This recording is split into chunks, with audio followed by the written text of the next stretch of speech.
Mexico is exploding. The world's most wanted drug lord is dead, and now his cartel is waging open war against an entire nation.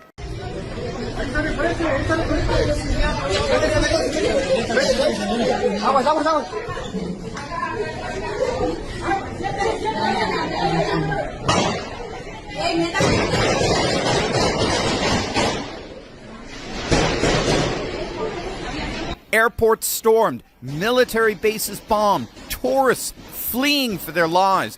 Over 250 roadblocks across 20 Mexican states. And it all happened because of a U.S.-backed military strike that just decapitated the most violent cartel on the planet. Hey gang, it's me, Dr. Steve, your patron professor, here to help you make sense of the madness with breaking news and analysis you're not going to get anywhere else. So make sure to smack that bell and subscribe button, and also click on that link below and get Patriot Alerts, my free uncensored newsletter where I share the stories I can't cover on YouTube. So you can subscribe for free by simply clicking the Patriot Alerts link in the description below. We are witnessing in real time what may be the single most significant blow to the international drug trade since the fall of Pablo Escobar. So here's what happened, and this is absolutely massive. On Sunday morning, February 22nd, Mexican special forces launched a daring raid in the mountain town of Tapalpa in the western state of Jalisco. Their target, Nemesio Cervantes, known to the world as El Mencho, the co-founder and supreme leader of the Jalisco New Generation Cartel, or CJNG, one of the most powerful and ruthless criminal organizations on the face of the earth.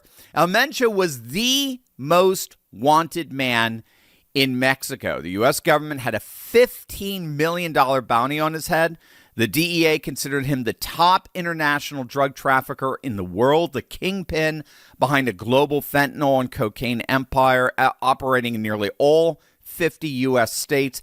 This man was a former police officer turned cartel assassin who built the CJNG, or the Jalisco New Generation Cartel, from the ground up into a narco army of an estimated 20,000 fighters. His cartel pioneered the use of explosive drones, landmines, and even rocket-propelled grenades to shoot down military helicopters. And for years, he evaded every attempt to catch him, paying off police, buying politicians, and operating from a mountain fortress in Jalisco with near total impunity. Well, obviously now those days are officially over. Mexican special forces, backed by U.S. intelligence from a newly formed Joint Interagency Task Force counter-cartel, stormed El Mencho's position Sunday morning. Troops came under heavy fire. 4 CJNG members were killed on the spot. El Mencho himself was critically wounded in the firefight. He was airlifted toward Mexico City, but he never made it. He died in transit. The Mexican Defense Ministry confirmed the kill, and the world's most dangerous drug lord was no more. The White House has confirmed that the United States provided the intelligence that made this operation possible. In fact, President Trump posted on Truth Social, "We're winning too much. It's just not fair." Remember, it was the Trump administration that designated CJNG as a foreign terrorist organization back in February of 2025. It was Trump who declared fentanyl a weapon of mass destruction. It was Trump who told Fox News back in January that we're going to start now hitting land with regard to the cartels, meaning they were going to strike inside Mexico. And now Maduro has been captured, and the most wanted narco-terrorist in the Western Hemisphere is dead.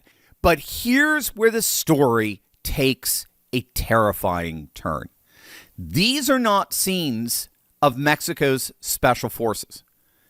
These are some of the 20,000 fighters that make up the CJNG narco army. And they've unleashed absolute chaos across Mexico since El Mencho's death. We're talking over 250 cartel roadblocks across 20 Mexican states, cars, buses, trucks hijacked, set ablaze. Puerto Vallarta, a beloved vacation destination for millions of Americans, was engulfed in smoke as CJNG operatives torched vehicles near cruise ship ports, hotels, and even in the parking lot of a Costco. Eyewitnesses described taxi drivers being targeted by the cartel. One cab was shot up, the driver murdered, and the vehicle set on fire with passengers' luggage, clothes, and passports inside. Actually, in Guadalajara, Mexico's second largest city and Jalisco's capital, the scene was even more dire.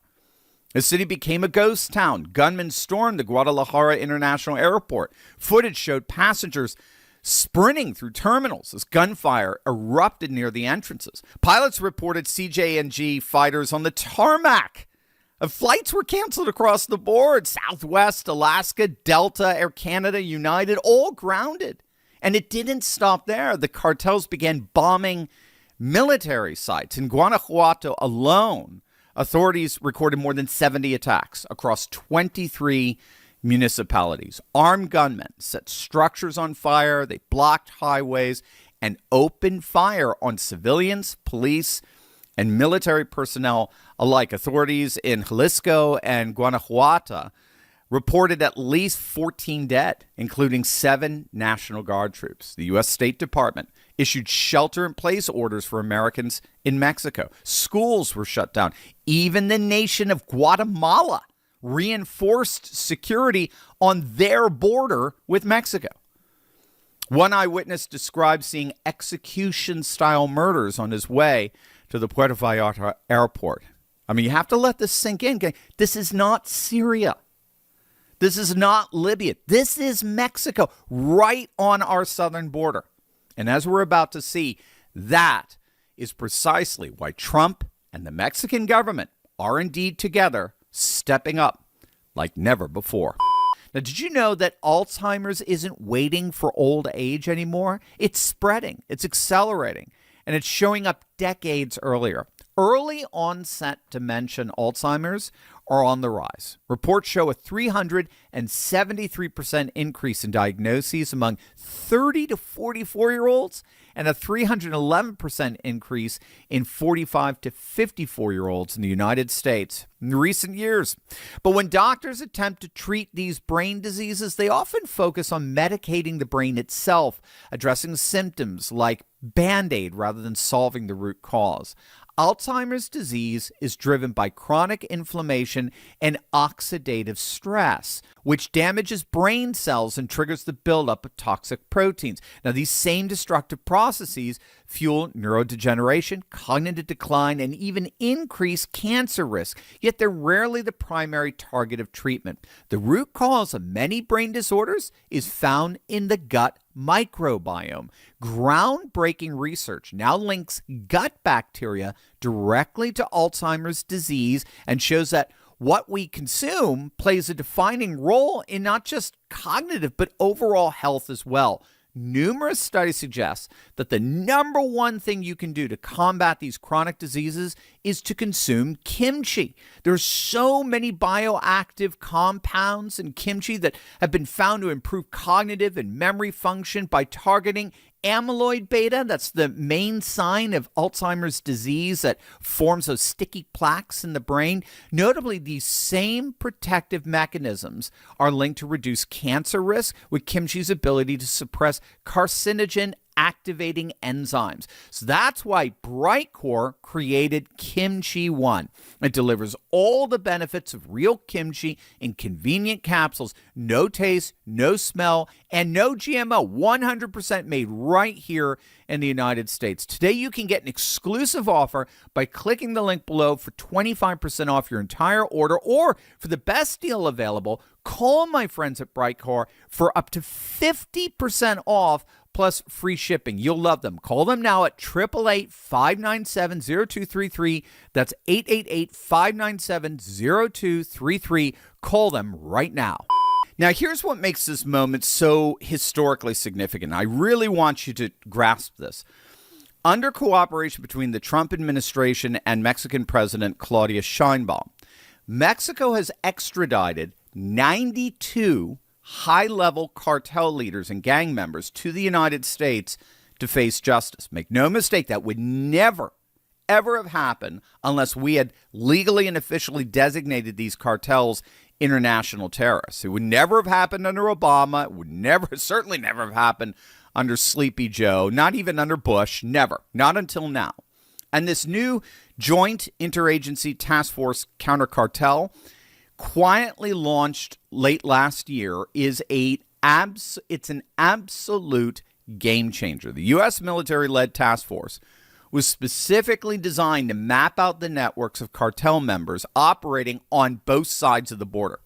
According to Reuters, it involves multiple U.S. government agencies, and it played a direct role in providing the intelligence dossier that led to Sunday's raid. Reports even indicate that U.S. Navy SEAL instructors arrived in Mexico on February 15th as part of a classified program targeting top-level cartel figures. Now, President Sheinbaum has historically criticized this kingpin strategy, it's called, the idea of taking out cartel leaders. And she argued that it leads to fragmentation and more violence. And frankly, she obviously has a point. We saw exactly that kind of retaliatory chaos unfold across Mexico yesterday on Sunday. But, and this is the key, the sheer scale of cooperation we're seeing between the United States and Mexico right now is unprecedented. And that's really the story here. What we witnessed this weekend isn't just the death of one drug lord. It's evidence of a fundamental shift in how nation states are reasserting their sovereignty against the transnational criminal networks that have been operating with impunity for decades. And that, my friend, is exactly what national sovereignty looks like in the 21st century. Not the globalist model where nations surrender their security to international institutions, but a civilizational model where sovereign nations cooperate bilaterally to crush the parasitic criminal networks that have been hollowing them out from within. The CJNG had a presence in all 50 states. They had operatives in Canada. They had an estimated narco army of 20,000 fighters with rocket launchers, armored vehicles, explosive drones, and landmines. They were operating as a de facto state within a state. And the old liberal international order allowed them to accumulate that kind of power. But Sunday's operation was a declaration that the true state, the United States and Mexico, are taking their sovereignty back. Now, of course, this is far from over. The violence we saw on Sunday is a reminder that decapitating a cartel creates a dangerous power vacuum. I mean, rival factions and local commanders will fight for control. The Sinaloa cartel will try to exploit CJNG's moment of weakness. And as one former DEA official noted, the hundreds of thousands of weapons that are actually flowing annually from the United States into Mexico continue to fuel the fire. But make no mistake, what happened over the weekend will be remembered as a turning point. The day the world's most wanted narco-terrorist was eliminated through unprecedented U.S.-Mexico cooperation, the day a nation began to reclaim its sovereignty from the criminal cartels that had been, as President Trump himself has said, running Mexico. The new civilizationalist world that we talk about every single day on this channel is indeed rising. National sovereignty is back. The cartels just found out what happens when two nations decide they've had enough. And that restoration is just beginning.